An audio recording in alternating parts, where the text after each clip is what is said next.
We're going to be moving on to the next building that you can vote for tonight. And I think I can guarantee that it'll be in an absolutely dreadful state. But all the more wonderful to visit because of that. So you may be wondering, as I do from time to time, why can't we just leave it like that, in a state of wondrous, glorious decay, as that celebrated artefact, a ruin? Ruined structures are vitally important historical markers that enrich our civilization. They'll have lost too much of their structure to authentically rebuild, or be simply too fantastically expensive to completely restore. What's more, by not restoring, surely we'll save shed-loads of money, won't we?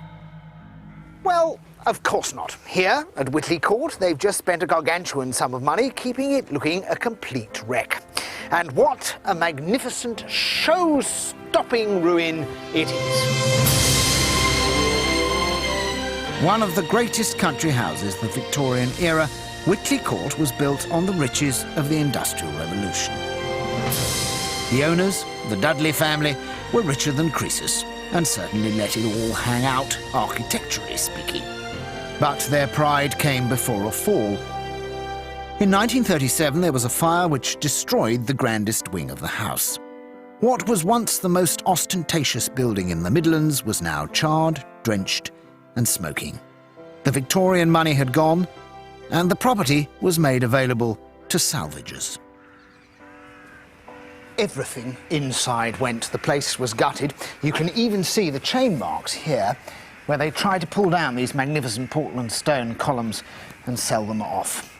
By the mid-1960s, the whole place was a gaping hulk with trees growing out of it.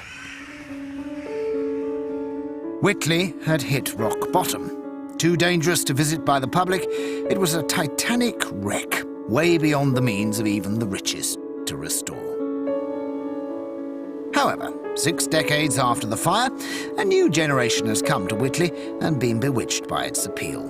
English Heritage has spent £3 million on its reinvention as a ruin. The tangled, undermining trees have been removed, precarious walls shored up and supported by steel girders, and the magnificent fountains repaired and returned to use.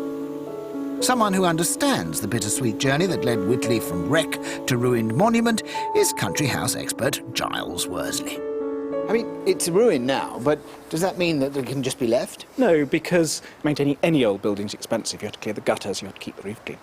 But the roof actually is the great saviour for every house. That's what keeps the cost down. Now, this house hasn't got a roof, so therefore the water comes running down the walls. It comes running into the structure of the building, and that is very expensive to deal with. So, paradoxically, it's much more expensive to maintain a ruin of a house. But people do love ruins. They're attracted to them, aren't they? The British have always loved ruins. I think what's absolutely amazing about Witley is you walk through it and you see that sense of transience. You think, this was a great civilization. It went. Walking through this house, you see the bare walls, the empty skies. Your imagination runs riot. I think that's why the bare walls of a ruin are actually far more evocative than any house that's lived in. Witley Court has been granted a new life, and the public love it. 70,000 visitors a year fall under its glorious ruinous spell, making it English Heritage's most popular site in the Midlands. In the end, there's no denying that ruins are powerful. They have a dialogue with us. They feed our imaginations. And the next building that you can vote for is also a ruin. And it's one that provided a feast for perhaps the most fevered imagination of the late 1700s, early 1800s. The poet